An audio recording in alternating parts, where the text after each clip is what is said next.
Good evening everyone. Welcome to my YouTube channel. This is Lavani Khatak, currently speaking from Tripura. তো আজকের আমাদের যে ভিডিওর বিষয়টা সেটা সম্পূর্ণ বাংলাতেই হবে। আর আমাদের সাথে এখন বাদল স্যার আছেন। বাদল স্যার আমাদের একলব্য স্কুলে পিজিটির বাংলা পিজিটি হিসেবে আছেন। তো স্যার আপনাকে বলবো যে মানে আপনি একটু মানে সেলফ ইন্ট্রোডাকশন আপনার দিয়ে দিন, তাতে আমাদের ভিউয়ার্সদের আপনাকে চিনতেও সুবিধা হবে আর কি। আমি বাদল মাঝি, পিজিটি বাংলা হিসেবে ইএমআরএস বীরচন্দ্রনগর ত্রিপুরায় কার্যরত। আমি আমতা কলেজ থেকে, আমতা রামসোদয় কলেজ থেকে গ্র্যাজুয়েশন এবং পোস্ট গ্র্যাজুয়েশন করেছি বাংলা বিষয়ে। তারপরে বিএড, সিটেট, টেট এরকম এক্সাম দিতাম, ওগুলো পাসও করেছি। পাশাপাশি টিচিং এক্সামের পাশাপাশি আরও গভর্নমেন্ট জবের যে এক্সামগুলো ছিল সেগুলোও দিতাম। তারপরে এই ইএমআরএস এক্সাম দিই এবং আবার সিলেকশন হয়। স্যার মানে আজকের এই ভিডিওটা একটু আলাদাই হবে, কারণ সাধারণত আমরা যে বিষয়গুলো নিয়ে আগে ভিডিও করেছি সেগুলো কেন্দ্রীয় বিদ্যালয়ে মানে সমস্ত ধরনের রাজ্যে মানে সমস্ত রাজ্যেই কেন্দ্রীয় বিদ্যালয়গুলিতে আছে, একলব্য হোক কি সেটা কেভিএস হোক বা জেএনভি হোক। কিন্তু স্পেশালি যখন আমরা বাংলা ল্যাঙ্গুয়েজটার ব্যাপারে কথা বলবো তো সবার একটা মানে এখানে একটা সংকীর্ণ ধারণা মনে হয় আছে যে মানে মানুষ মনে করে যারা বাংলা নিয়ে পড়ে তারা শুধুমাত্র একটা পার্টিকুলার রাজ্যের মধ্যেই সীমাবদ্ধ থাকে। তো সেক্ষেত্রে মানে আপনি ভিউয়ার্সদেরকে কি বলতে চাইবেন কেন্দ্রীয় স্কুলে তাদের আসার জন্য? হ্যাঁ, বাংলা বিষয় নিয়ে পড়ার সময় বা পড়া কমপ্লিট করার পর আমারও মনে হয়েছে যে পশ্চিমবঙ্গে এসএসসি বা প্রাইমারি এইগুলোই হয়তো শিক্ষকতার মানে স্কোপ রয়েছে। কিন্তু পরে ইউটিউব বা সোশ্যাল মিডিয়া সূত্রে আমি জানতে পারি যে সেন্ট্রাল গভর্নমেন্টের বিভিন্ন স্কুল যেমন নবোদয় বিদ্যালয় বা একলব্য স্কুল এগুলোতেও বাংলা বিষয়টাকে পড়ানো হয় অ্যাজ এ থার্ড ল্যাঙ্গুয়েজ। তা আপনারাও চাইলে কেন আপনারাও এই স্কুলগুলোর জন্য প্রিপারেশন করবেন। হ্যাঁ, যখন সুযোগ রয়েছে। হ্যাঁ, আর সিলেবাস পুরো সেম, এসএসসি প্রিপারেশন করলেই এই স্কুলগুলোরও প্রিপারেশন হয়ে যাবে।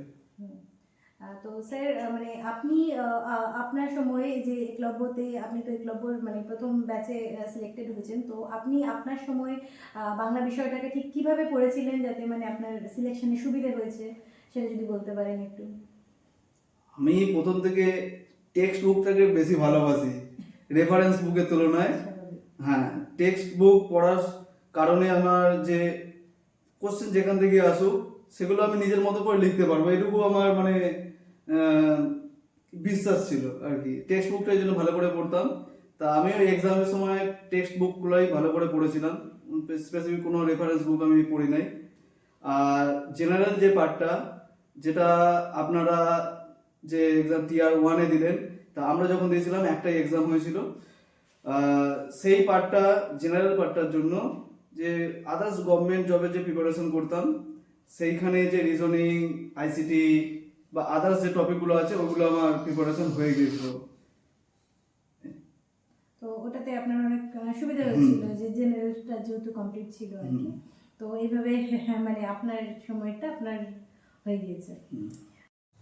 তো স্যার মানে এই বছরের এইবারের ক্ষেত্রে যেহেতু অলরেডি টিয়ার 1-এর এক্সাম ক্লিয়ার হয়ে গিয়েছে আর অনেকেই টিয়ার 2-এর জন্য অ্যাপিয়ার করেছে, সেটা এনভিএস হোক বা ইএমআরএস হোক।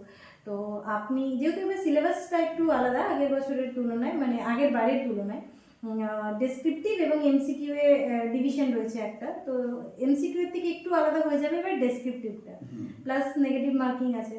তো আপনি কিভাবে মানে আমাদের ভিউয়ার্সকে এখানে গাইড করতে চাইবেন? এক্ষেত্রেও বলবো ডেসক্রিপটিভের জন্য টেক্সট বুক ফলো করতে হবে, টেক্সট বুক ভালো করে পড়তে হবে। কারণ কোশ্চেন এইভাবেই করা হবে আপনার কতটা মানে ধারণা জন্মেছে বিষয়টার উপর, ধারণা রয়েছে কতটা, আপনি কতটা মুখস্থ করেছেন সেটা না, কতটা সাবজেক্টের নলেজ আছে সেটা কিন্তু চেক করা হবে ডেসক্রিপটিভে। তা সেই জন্য বলবো যে টেক্সট বুকগুলোকে ভালো করে পড়বেন। আর আমি যে টেক্সট বুকগুলোর কথা বলবো মানে আমরা সবাই বাংলা সাহিত্যের স্টুডেন্ট হিসেবে আমরা সবাই এই বইগুলোর সঙ্গে পরিচিত।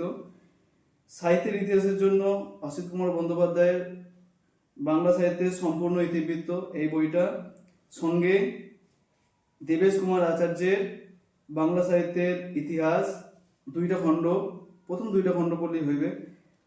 আর সাহিত্যের রূপরীতি এই পাঠটার জন্য কুন্তল চট্টোপাধ্যায়ের যে বইটা আছে এটা পড়তে হইবে। এর সঙ্গে ভাষা তত্ত্ব বা ব্যাকরণের পাঠটার জন্য বামনদেব চক্রবর্তী এবং রামেশ্বর স এই দুজনা যে পরিচিত আমাদের টেক্সট বুকগুলো আছে এগুলো পড়তে হইবে।